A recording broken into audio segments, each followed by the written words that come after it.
সেই দিনের ব্যাপারটা এই রূপে ঘটিল। অপু বাবার আদেশে তালপাতে 7খানা ক খ হাতের লেখা শেষ করিয়া কি করা যায় ভাবিতে ভাবিতে বাড়ির মধ্যে দিদিকে খুঁজিতে গেল। দুর্গা মায়ের ভয়ে সকালে নাহিয়া আসিয়া ভিতরের উঠানে পেঁপেতলায় পুণ্যি পুকুরের ব্রত করিতেছে। উঠানে ছোট্ট চৌকোনা গর্ত কাটিয়া তাহার চারিধারে ছোলা মটর ছড়াইয়া দিয়াছিল। ভিজে মাটিতে সেগুলির অঙ্কুর বাহির হইয়াছে। চারিদিকে কলার ছোট বোক পুঁতিয়া ধারে পিটুলি গোলার আলপনা দিতেছে। পদ্মলতা, পাখি, ধানের শীষ, নতুন ওঠা সূর্য। দুর্গা বলিল, দাঁড়া, এই মন্তরটা বলে নিয়ে চল এক জায়গায় যাব। কোথায় রে দিদি? চল না, নিয়ে যাব এখন, দেখিস এখন। পরে আনুষঙ্গিক বিধি অনুষ্ঠান সাঙ্গ করিয়া সে এক নিঃশ্বাসে আবৃত্তি করিতে লাগিল। পুণ্যিপুকুর পুষ্পমালা কে পূজে রে দুপুরবেলা, আমি সতী লীলাবতী, ভাইয়ের বোন ভাগ্যবতী। অপু দাঁড়াইয়া শুনিতেছিল। বিদ্রুপের ভঙ্গিতে হাসিয়া বলিল, ইহ। দুর্গা ছড়া থামাইয়া ঈষৎ লজ্জা মিশানো হাসির সঙ্গে বলিল, তুই ওরকম করছিস কেন? যা এখান থেকে, তোর এখানে কি, যা। অপু হাসিয়া চলিয়া গেল। যাইতে যাইতে আবৃত্তি করিতে লাগিল, আমি সতী লীলাবতী, ভাই বোন ভাগ্যবতী, হিহি, ভাই বোন ভাগ্যবতী, হিহি। দুর্গা বলিল, তোমার বড় হয়েছে না? মাকে বলে তোমার ভ্যাং যেন বার করবো এখন। ব্রতানুষ্ঠান শেষ করিয়া দুর্গা বলিল, চল, গড়ের পুকুরে অনেক পানফল হয়ে আছে, ভোঁদার মা বলছিল, চল নিয়ে আসি। গ্রামের একেবারে উত্তরাংশে চারিধারে বাঁশবন ও আগাছা এবং প্রাচীন আম কাঁঠালের বাগানের ভিতর দিয়া পথ। লোকালয় হইতে অনেক দূরে গভীর বন, যেখানে শেষ হইয়াছে সেখানে মাঠের ধারে মজা পুকুরটা। কোনোকালে গ্রামের আদি বাসিন্দা মজুমদারদের বাড়ির চতুর্দিকে যে গড়খাই ছিল, তাহার অন্য অংশ এখন ভরাট হইয়া গিয়াছে। কেবল এইখানটাতে 12 মাস জল থাকে। ইহারই নাম গড়ের পুকুর। মজুমদারদের বাড়ির কোনো চিহ্ন এখন নাই। সেখানে পৌঁছিয়া তাহারা দেখিল, পুকুরে পানফল অনেক আছে বটে, কিন্তু কিনারার ধারে বিশেষ কিছু নাই, সবই জল হইতে দূরে। দুর্গা বলিল, অপু, একটা বাঁশের কঞ্চি দেখতো খুঁজে, তাই দিয়ে টেনে আনবো। পরে সে পুকুর ধারের ঝোপের শেওড়া গাছ হইতে পাকা শেওড়ার ফল তুলিয়া খাইতে লাগিল।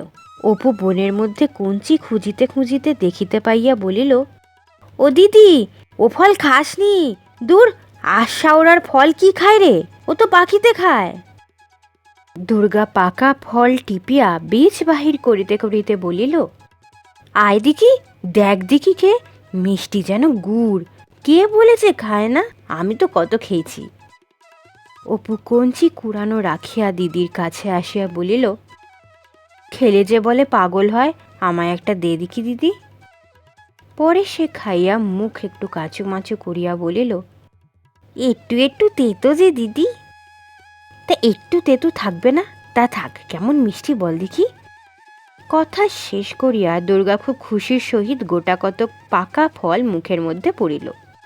জন্মিয়া পর্যন্ত ইহারা কখনো কোনো ভালো জিনিস খাইতে পায় নাই, অথচ পৃথিবীতে ইহারা নূতন আসিয়াছে, জিহ্বা ইহাদের নূতন। তাহা পৃথিবীর নানা রস, বিশেষত মিষ্ট রস আস্বাদ করিবার জন্য লালায়িত। সন্দেশ মিঠাই কিনিয়া সে পরিতৃপ্তি লাভ করিবার সুযোগ ইহাদের ঘটে না। বিশেষ অনন্ত সম্পদের মধ্যে তুচ্ছ বনগাছ হইতে মিষ্টি রস আহরণরত এই সব লুব্ধ দরিদ্র ঘরের বালক বালিকাদের জন্য তাই করুণাময়ী বনদেবীরা বনের তুচ্ছ ফুল ফল মিষ্টি মধুতে ভরাইয়া রাখেন। খানিকটা পরে দুর্গা পুকুরের জলে একটু নামিয়া বলিল, কত নাল ফুল রয়েছে অপু, দাঁড়া তুলছি। জলে আরো নামিয়া সে 2টা ফুলের লতা ধরিয়া টানিল, ডাঙায় ছুঁড়িয়া বলিল, ধর অপু। অপু বলিল, পান ফল তো খুব জলে, ওখানে কি করে যাবি দিদি? দুর্গা একটা কঞ্চি দিয়া দূর জলের পানফলের গাছগুলো টানিবার চেষ্টা করিয়া পারিল না। বলিল, বড্ড গড়ানো পুকুর রে, গড়িয়ে যাচ্ছি ডুব জলে, নাগাল পাই কি করে? তুই এক কাজ কর, পেছন থেকে আমার আঁচল ধরে টেনে রাখ দেখি, আমি কঞ্চি দিয়ে পান ফলের ওই ঝাঁকটা টেনে আনি। বনের মধ্যে হলদে কি একটা পাখি ময়না কাঁটা গাছের ডালের আগায় বসিয়া পাতা নাচাইয়া ভারী চমৎকার শীষ দিতেছিল। অপু চাহিয়া চাহিয়া দেখিয়া বলিল, কি পাখি রে দিদি? পাখিটা কি এখন থাক, দর দিকি, বেশ করে আঁচলটা টেনে, গড়িয়ে যাব জোর করে। অপু পিছন হইতে আঁচল টানিয়া রহিল। দুর্গা পায়ে পায়ে নামিয়া যত দূর যায় কঞ্চি আগাইয়া দিল। কাপড় চোপড় ভিজিয়া গেল, তবু নাগাল আসে না। আরও একটুখানি নামিয়া আঙুলের আগায় মাত্র কঞ্চিখানাকে ধরিয়া টানিবার চেষ্টা করিল। অপু টানিয়া ধরিয়া থাকিতে থাকিতে শক্তিতে আর কুলাইতেছে না দেখিয়া পিছন হইতে হাসিয়া উঠিল। হাসির সঙ্গে আঁচল ঢিলা হওয়াতে দুর্গা জলের দিকে ঝুঁকিয়া পড়িল, কিন্তু তখনই সামলাইয়া হাসিয়া বলিল, ধুর, তুই যদি কোনো কাজের ছেলে, ধর ফের। অতি কষ্টে একটা পান ফলের ঝাঁক কাছে আসিল। দুর্গা কৌতূহলের সহিত দেখিতে লাগিল কতগুলা পানি ফল ধরিয়াছে। পরে ডাঙায় ছুঁড়িয়া দিয়া বলিল, বড্ড কচি, এখনো দুধ হয়নি মধ্যে, আর একবার ধরতো। অপু আবার পিছন হইতে টানিয়া ধরিয়া রহিল। খানিকটা থাকিবার পর সে দিদির দিকে ঝুঁকিবার সঙ্গে সঙ্গে টানের চোটে আবার দু এক পা জলের দিকে আগাইয়া আসিতে লাগিল। পরে কাপড় ভিজিয়া যায় দেখিয়া হিহি করিয়া হাসিয়া উঠিল। দুর্গা হাসিয়া বলিল, ধুর। ভাই বোনের কলহাস্যে খানিকক্ষণ ধরিয়া পুকুর প্রান্তের নির্জন বাঁশবাগান মুখরিত হইতে লাগিল। দুর্গা বলিল, এতটুকু যদি জোর থাকে তোর গায়ে, গাবে ঢেঁকি কোথাকার। খানিকটা পরে দুর্গা জলে নামিয়া আর একবার চেষ্টা করিয়া দেখিতেছে। অপু ডাঙায় দাঁড়াইয়া আছে। এমন সময় অপু পাশের একটা শেওড়া গাছের দিকে আঙুল দেখাইয়া চেঁচাইয়া বলিয়া উঠিল, দিদি দেখ কি এখানে। পরে সে ছুটিয়া গিয়া মাটি খুঁড়িয়া কি তুলিতে লাগিল। দুর্গা জল হইতে জিজ্ঞাসা করিল, কিরে? পরে সেও উঠিয়া ভাইয়ের কাছে আসিল। অপু ততক্ষণ মাটি খুঁড়িয়া কি একটা বাহির করিয়া কোঁচার কাপড় দিয়া মাটি মুছিয়া সাফ করিতেছে। হাতে করিয়া আহ্লাদের সহিত দিদিকে দেখাইয়া বলিল, দেখ দিদি, চকচক করছে, কি জিনিস রে? দুর্গা হাতে লইয়া দেখিল গোল মতো একদিক ছুঁচলো পল কাটা কাটা চকচকে কি একটা জিনিস। সে খানিকক্ষণ আগ্রহের সহিত নানাভাবে উল্টাইয়া উল্টাইয়া দেখিতে লাগিল। হঠাৎ কি ভাবিয়া তাহার রুক্ষ চুলে ঘেরা মুখ উজ্জ্বল হইয়া উঠিল। সে ভয়ে ভয়ে চারিদিকে চাহিয়া দেখিল কেহ দেখিতেছে কিনা। চুপি চুপি বলিল, অপু, এটা বোধ হয় হিরে, চুপ কর, চেঁচাস নে। পরে সে ভয়ে ভয়ে আরও একবার চারিদিকে চাহিয়া দেখিল। অপু দিদির দিকে অবাক হইয়া চাহিয়া রহিল। হীরক বস্তুটি তাহার অজ্ঞাত নয় বটে, মায়ের মুখে দিদির মুখে রূপকথার রাজপুত্র ও রাজকন্যার হীরামুক্তার অলঙ্কারের ঘটা সে অনেকবার শুনিয়াছে, কিন্তু হীরা জিনিসটা কিরকম দেখিতে সে সম্বন্ধে তাহার মনে একটু ভুল ধারণা ছিল। তাহার মনে হইত হীরা দেখিতে মাছের ডিমের মতো, হলদে হলদে, তবে নরম নয়, শক্ত। সর্বজয়া বাড়ি ছিল না। পাড়া হইতে আসিয়া দেখিল ছেলে মেয়ে বাড়ির ভিতর দিকে দরজার কাছে দাঁড়াইয়া আছে। কাছে যাইতে দুর্গা চুপি চুপি বলিল, মা, একটা জিনিস কুড়িয়ে পেয়েছি আমরা। করের পুকুরে পান ফল তুলতে গিয়েছিলাম মা, সেখানে জঙ্গলের মধ্যে এইটা পোঁতা ছিল। অপু বলিল, আমি দেখে দিদিকে বললাম মা। দুর্গা আঁচল হইতে জিনিসটা খুলিয়া মায়ের হাতে দিয়া বলিল, দেখো দেখি কি এটা মা। সর্বজয়া উল্টাইয়া পাল্টাইয়া দেখিতে লাগিল। দুর্গা চুপি চুপি বলিল, মা, এটা ঠিক হিরে নয়। সর্বজয়ারও হীরক সম্বন্ধে ধারণা তাহাদের অপেক্ষা বেশি স্পষ্ট নহে। সে সন্দিগ্ধ সুরে জিজ্ঞাসা করিল, তুই কি করে জানলি হিরে? দুর্গা বলিল, মজুমদারেরা বড়লোক ছিল তো মা, ওদের ভিটের জঙ্গলে কারা নাকি মোহর কুড়িয়ে পেয়েছিল, পিসি গল্প করত। এটা একেবারে পুকুরের ধারে বনের মধ্যে পোঁতা ছিল, রোদ্দুর লেগে চকচক করছিল। এ ঠিক মা হিরে। সর্বজয়া বলিল, আগে উনি আসুন, মুখে দেখাই।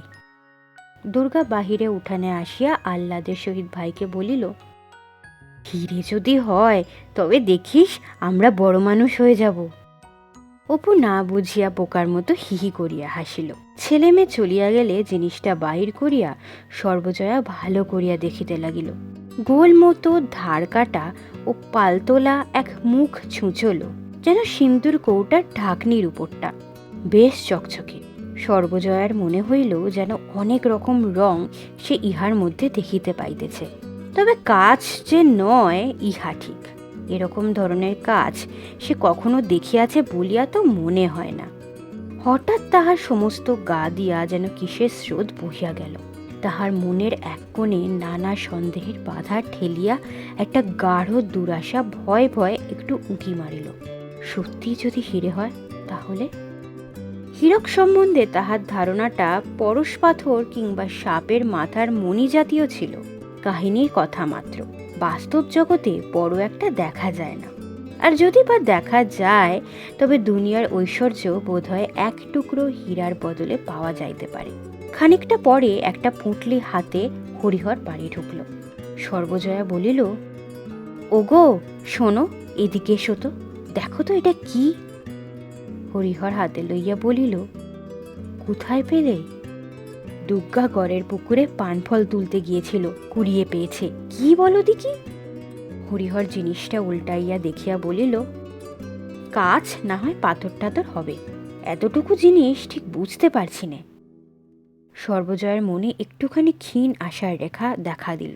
কাজ হইলে তাহার স্বামী কি চিনিতে পারিত না? পরে সে চুপি চুপি যেন পাছে স্বামীর বিরুদ্ধ যুক্তি দেখায় এই ভয়ে বলিল, হিরে নয় তো? দুর্গা বলছিল মজুমদার বাড়ির গড়ে তো কত লোক কত কি কুড়িয়ে পেয়েছে, যদি হিরে হয়? হ্যাঁ, হিরে যদি পথে ঘাটে পাওয়া যেত তবে আর ভাবনা কি ছিল, তুমিও যেমন। তাহার মনে মনে ধারণা হইল ইহা কাজ, পরক্ষণেই কিন্তু মনে হইল হয়তো হইতেও পারে। বলা যায় কি, মজুমদারেরা বড় লোক ছিল। বিচিত্র কি যে হয়তো তাহাদেরই গহনায় টহনায় কোনো কালে বসানো ছিল, কি করিয়া মাটির মধ্যে পুঁতিয়া গিয়াছে। কথায় বলে, কপালে না থাকিলে গুপ্তধন হাতে পড়িলেও চেনা যায় না। শেষে কি দরিদ্র ব্রাহ্মণের গল্পের মতো ঘটিবে?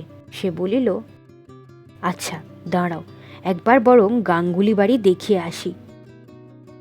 রাঁধিতে রাঁধিতে সর্বজয়া বারবার মনে মনে বলিতে লাগিল, দোহাই ঠাকুর, কত লোক তো কত কি কুড়িয়ে পায়, এই কষ্ট যাচ্ছে সংসারের, বাচ্চাদের দিকে মুখ তুলে তাকিও, দোহাই ঠাকুর।